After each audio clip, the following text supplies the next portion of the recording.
The Atlanta Falcons will be starting the season with Michael Penix at the helm. It was a questionable draft decision when they took him in the first round, but now they're really hoping that it's going to pan out as he had a full year to develop in a backup role before being inserted into the starting position later in the season after Kirk Cousins was benched.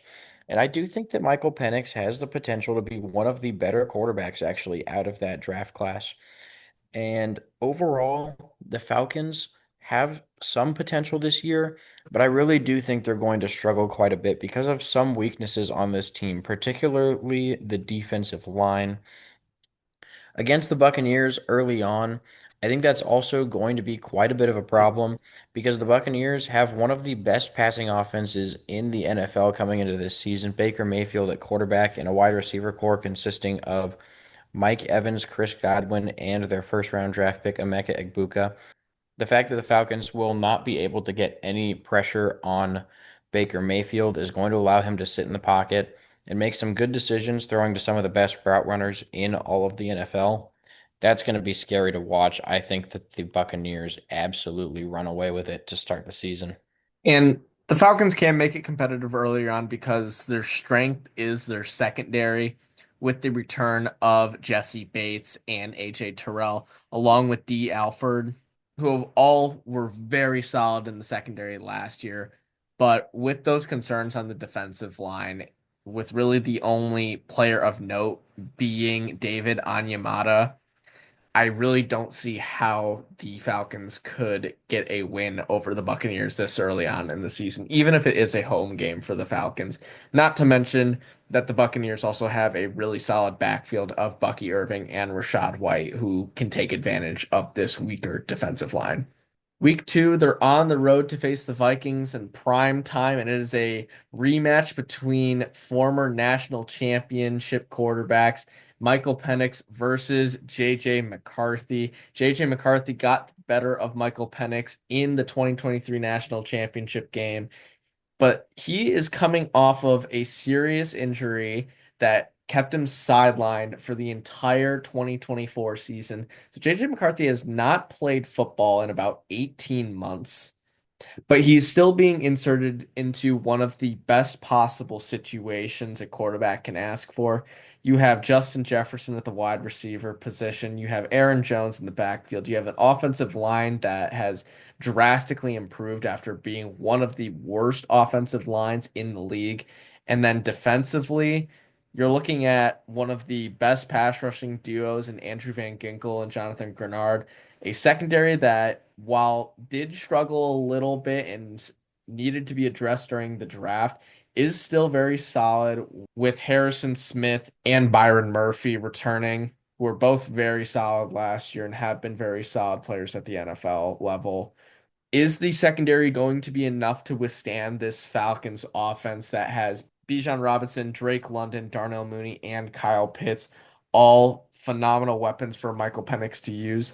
I don't know if it will be, but I do know that with the departure of the Falcons starting center in Drew Allman, I do think that it's going to take some time for this offensive line of the Falcons to gel a little bit. And when you're going up against one of the better defensive fronts that the Vikings have, it's going to be a struggle for Michael Penix. So JJ McCarthy will move to 2-0 against Penix, with the Vikings getting a win here at home, dropping the Falcons to 0-2. And then it's a road trip to face Bryce Young and the Panthers, another in-division matchup. This one's not going to be super easy. The Panthers started to look pretty solid near the end of last year. The offense was finally starting to click. Bryce Young finally seemed to settle into the NFL a little bit more. And I do think the Panthers have some chance for improvement this season. All around, they're a solid team. I don't think that they're the best team in the NFC South by any means. I put them on a pretty comparable level to the Falcons, which means this is going to be a really close game. I think it'll be pretty back and forth, but it's really tough to see the Falcons starting out 0-3. I know it's not a super easy schedule, but I really think they'll be able to pick up one of these three wins. And unfortunately for the Panthers, I do think it's going to be them. It'll be a close one, but I do like the Falcons on the road here to get into the win column, moving to 1-2. And then before the bye week, it's a home matchup with the Washington Commanders. And Washington is going to be a really solid team this year. They made the NFC Championship game last year after upsetting the Detroit Lions before getting blown out by Philadelphia. And I think the Commanders are going to be really good. They have Jaden Daniels back at quarterback. He had one of the best rookie seasons that we've seen in a long time. It would have looked even more incredible had CJ Stroud not put up similar numbers the year before. I think that he's going to have a really great second year in the NFL. He's got a good wide receiver room with Terry McLaurin and now adding Debo Samuel from the 49ers. The defense is also going to be pretty solid. It's not one of the best in the NFL, but it's certainly solid enough that the Commanders are going to be a really good team. And unfortunately for the Falcons, I do think that Washington's going to pick up this win as the Falcons head into their bye week. And coming out of that bye week, it doesn't get much easier with a Monday night game against the Bills. The Bills, probably the front runners in the AFC, or at least very close to being the front runners, along with the Ravens and the Chiefs. And obviously, that is on the back of the reigning MVP in Josh Allen. Now, Josh Allen has a lot on his plate considering his wide receiver room is really lackluster. Granted, he's had some pretty lackluster wide receiver rooms in his career in the NFL. So he should be able to make it work, especially with James Cook to help out in the backfield. But this Bills team is just going to look so good next year. Josh Allen's playing some of the best football of his life. And defensively, they made some pretty good additions, getting Joey Bosa from the Chargers to add to this defensive line, and along with boosting the secondary by drafting Maxwell Hairston. The Bills really are just the better team on both sides of the ball. They have the continued success, and I really don't see how the Falcons will be able to get a win here. Maybe they can pull off an upset since it is a home game, but they still have Kirk Cousins on their team, and it is a primetime game, and we know that those two things do not go together very well. So the Bills will get the win here, dropping the Falcons to 1-4 before a tough road trip to face the 49ers. That's just a long flight to go play a team that has a lot of talented players.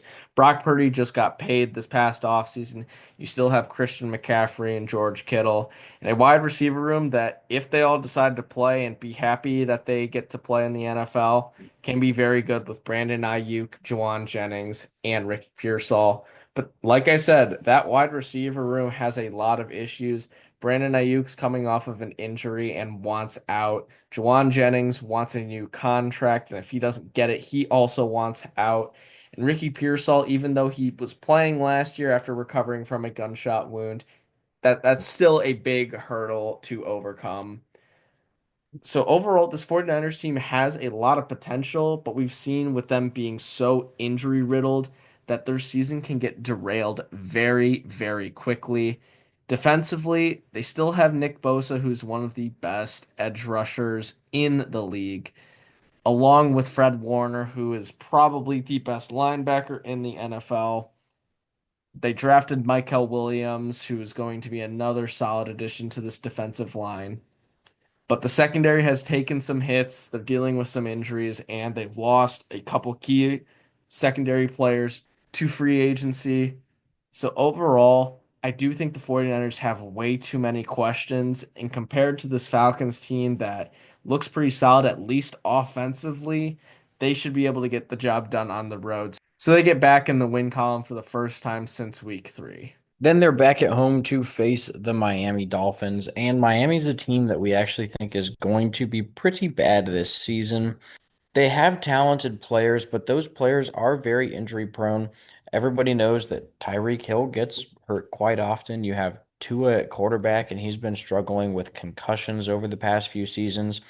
I really think the Dolphins are going to just struggle to stay healthy this season, and it really doesn't help the fact that their team just hasn't really gotten any better. So I think this is a game that the Falcons would really like to take advantage of. But early on in the season is when the Dolphins might be the healthiest they're going to get all year. And I think they're going to need to get as many wins as they can at that point. The Falcons are definitely going to make this a close game, but we do like Miami to get this win, even though I think the Falcons might be the better team later on in the year. Early in the season, I think it's going to be Miami, and they're going to get a close win here on the road against Atlanta. And then it's Atlanta's turn to go on the road to face the Patriots. Drake May had a very solid rookie season towards the later half of last year, and I think he's going to be able to continue that momentum into the 2025 season. The Patriots overall have a pretty solid roster. They brought Stephon Diggs in this offseason in the wide receiver room, giving Drake May a really solid target to throw to as long as he, doesn't do anything controversial off the field. And I think just all around, the Patriots are going to be a pretty decent team, maybe a little bit underrated, but the Falcons have the ability to get this win, and at 2-5, this is where they're really going to need to start picking up some wins if they want to have a good season. And I do think it's going to start here before they go overseas to face the Colts in Berlin. And against the Colts, it's going to be interesting because at this point in the season, we have no idea who the Colts quarterback could be. As of right now, Daniel Jones has been making a push to be the starter for the Colts in week one. As crazy as it might sound, considering they have Anthony Richardson, it most likely will be Richardson to start the season. But if he struggles at the beginning, like he has the past few years, then maybe we see Daniel Jones as the starter by the time that they have to play the Falcons in Berlin. But either way, whoever the starting quarterback is, they still have Jonathan Taylor, who, even though he was dealing with some injuries last year, is still one of the best running backs in the NFL.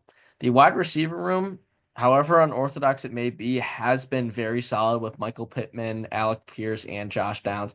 Not to mention that they just added Tyler Warren, who is basically another wide receiver who just happens to be bigger and stronger. The offensive line, still great, especially with Quentin Nelson.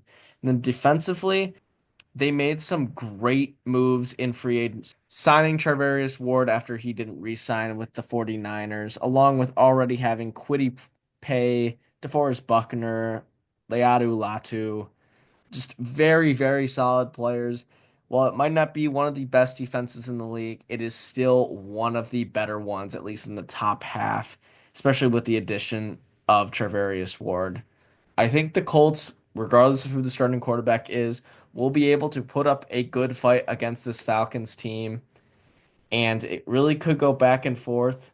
But I do think that the Colts will be able to get a win here. I think offensively, they're going to be able to throw things at the Falcons that they've never seen before, especially with Tyler Warren on that team. And it could easily be a big blowout for this Falcons team if Daniel Jones is starting quarterback and turns the ball over a lot, or if it's Anthony Richardson and he turns the ball over a lot. But I do think in such a big environment that the Falcons will struggle just a little bit. So the Colts will get the win in Berlin, and then the Falcons play the Panthers the next week at home. And the NFC South is one of those divisions where it's very tough to beat the same opponent twice. And like Jonah was talking about when he mentioned the Panthers, that the Panthers have gotten a lot better and have started to believe in Bryce Young a lot more after he started to get more comfortable, like Jonah said, towards the second half of the season. And they started to really build around Bryce Young, getting Tedero McMillan in the NFL draft, who's going to be a phenomenal weapon for Bryce Young to use. And I think at this point in the season, their connection will be very, very good and very dangerous. So the Falcons will fall this time to the Panthers at home. And after that loss to the Panthers, it's a road trip to face the Saints. And the Saints are not going to be very good next year with the quarterback situation they have with Spencer Rattler or Tyler Shaw. They still have some good players like Alvin Kamara and Chris Olave on the offense, and Cameron Jordan has been very solid on defense. They also have Demario Davis as the linebacker. So the Saints team has maybe a little bit of potential to beat some teams. They're not going to be very good teams, but I think that they should be able to get at least one win in the division. And unfortunately for the Falcons, I do think that they will fall to the Saints in the first one, especially. on the road. I think at this point in the season, since they play the Saints so late, that whoever the starting quarterback may be will at least have some experience and build some connections with the rest of this roster. So, as shocking as it may be, the Saints will get a win in the division, and the Falcons will drop their third game in a row, falling to 3-8. And then they go on the road to face the New York Jets. And I do think the Jets actually have some potential to be pretty good this season. They have Justin Fields at quarterback, and while the Bears got rid of him, I personally think that was a mistake on their end. I think if Justin Fields had gotten the same sort of support from the front office that they've given Caleb Williams, the Bears would be in a much better position right now. So I do think the Jets are going to have a solid season. Justin Fields and Garrett Wilson have that college connection from Ohio State. The Jets also have a really solid defense once again this season. I think that the Jets defense is one of the few that's going to be able to slow down this Falcons offense pretty well. And overall, they should be the better team here, actually. It'll be close, I think, but the home field advantage is definitely one that will make just enough difference that the Falcons will lose another game here, dropping them to 3-9. And then they're back at home to face the Seattle Seahawks. Seahawks brought in Sam Darnold to be the starting quarterback this offseason after getting rid of Geno Smith, who is now a Las Vegas Raider. They also brought in Cooper Kupp to replace the void left by DK Metcalf in the wide receiver room. They have Jackson Smith-Njigba as well, and he's coming off one of his best seasons in the NFL. So I think that the Seahawks are going to have some really solid weapons for Sam Darnold to throw to. Obviously, it's not Justin Jefferson, so whether or not he'll be able to replicate his near MVP season numbers that we were seeing at part of last year will remain to be seen. I would be shocked if he actually did that, but the Seahawks should still be a pretty decent team. That being said, I think 5 games in a row is a lot for the Falcons to win. They're a comparable enough team in total talent to the Seahawks. I do think that the Falcons are going to be able to bounce back and win this game. And that Seahawks game is going to be kind of interesting considering that the Seahawks do not have a very good offensive line, and they're going up against a defensive line of the Falcons that is also not very good. But I do think the Falcons have a little bit more talent on their defensive line compared to the new additions the Seahawks have for their offensive line. They're on the road against the Buccaneers the following week, and it is a Thursday night game. And like I talked about with the Panthers and the Saints, this is going to be a game where the Falcons have a much better chance, even though it is a road game because it's much later on in the season. All their players are going to have more time to gel together and build up those connections. And they will have a lot more film on the Buccaneers going into this game. And I do think this is where they can pull off a win over Baker Mayfield and Tampa Bay just because that offensive production that they can and are fully capable of producing is going to be enough to carry them to a win. This is an offense that was nearly top five in total yards per game last year. And in year two for Michael Penix, I think they can and will be just as good. Then it's a road trip to Arizona. And I think the Cardinals are one of the more underrated teams in the NFL next season. Kyler Murray back at quarterback, Marvin Harrison Jr. should have a much better second year in the NFL than his rookie season was. The defense, I think, will be decent enough. And overall, I think that Arizona's probably one of the most likely teams to win the NFC West if it doesn't go to the Rams.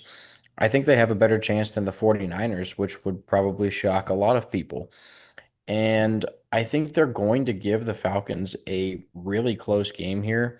The home field advantage might just be enough to sway it to Arizona's favor. This is a case where I think it's going to come down to the experience of the quarterbacks, and especially because the Cardinals are at home, I think having Kyler Murray is going to be a big difference in this game. His dual threat ability, something that, can escape whatever little pressure this Falcons defensive line can get on him. which I think will be very demoralizing to this defense. All around, it just feels like a game that the Cardinals should be able to win at home, which does drop Atlanta to 5-10. And the next game isn't going to be very easy to win, even if it is a home game, because it's against the LA Rams. Matthew Stafford back as the starting quarterback after another very solid year. Like Jonah mentioned when we talked about the Seahawks, Cooper Kupp is now a member of the Seattle Seahawks. So to replace him, the Rams went out and got Davante Adams. And while he is not the same wide receiver that he once was, a top five wide receiver in the league, he is still a top five route runner in the league and will be able to provide value even if he is not at the same amount of production because he's going to keep the pressure off of Puka Nacua as he becomes the wide receiver one for the organization. They still have Kyron Williams in the backfield as their starting running back. Defense is going to be great as it was last year, returning some of the best rookies on defense from last season, including the reigning defensive rookie of the year. This Rams team has so much going for them except that this is such a long road trip for them and that the Falcons have the offensive capability to pull off some big upsets. I think at this point in the season, with not a lot at stake for the Falcons, it's just going to be airing the ball out time and time again with maybe some occasional Bijan Robinson runs that go off for lots and lots of yards. So I think at this point in the season, the offensive potential of the Falcons will be able to overcome any sort of defensive pressure that the Rams are bringing. So the Falcons will get this upset win and move to 6-10 before facing the Saints to conclude their season. And it was a surprising upset when it was a road game for the Falcons at home. The Saints are not going to move to 2-0 against the Falcons this season. That would be really, really surprising. So the Falcons will get a win over the Saints here to finish the year off at 7-10. That is just one game worse than they did last season, going 8-9. And I do think that there's some potential for improvement this year. They have some games on there, like the first one against the Saints that we had them losing, that are definitely winnable games. So I think the ceiling for the Falcons is 10-7, but this is really a best case scenario. Michael Penix is going to have to play great from the start of the season. The floor is the other case scenario where Michael Penix just cannot figure things out. And a lot of these games that we thought were going to be pretty close end up going the other way. The Falcons could do as poorly as 4-13 this season. But we think they're going to be right in the middle of that, around 7-10. Maybe they could push back towards 8-9 like they had last season. The Vegas over/under actually is favoring 8-9 at just over 7.5 wins. So I do think it's going to be a pretty solid season for the Falcons, but definitely a very low chance of making the NFL playoffs, like some fans would hope. But this year can be a very successful one, even if the record isn't what they want, considering that they have two very good edge rushers from this recent draft class in Jalen Walker and James Pierce Jr. that they can begin to work in. Jalen Walker is expected to start, but James Pierce Jr. can get some reps earlier on or later on in the season if this starts to break down quickly. So this can be a bit of a development year for the Falcons, but if this offense is as good as it can be, then maybe they are pushing for a wild card spot at the very tail end of the season. But for right now, we have them going 7-10. So thank you guys for watching. Please make sure to like and subscribe so you don't miss out on any more of our videos, and we will see you in the next one.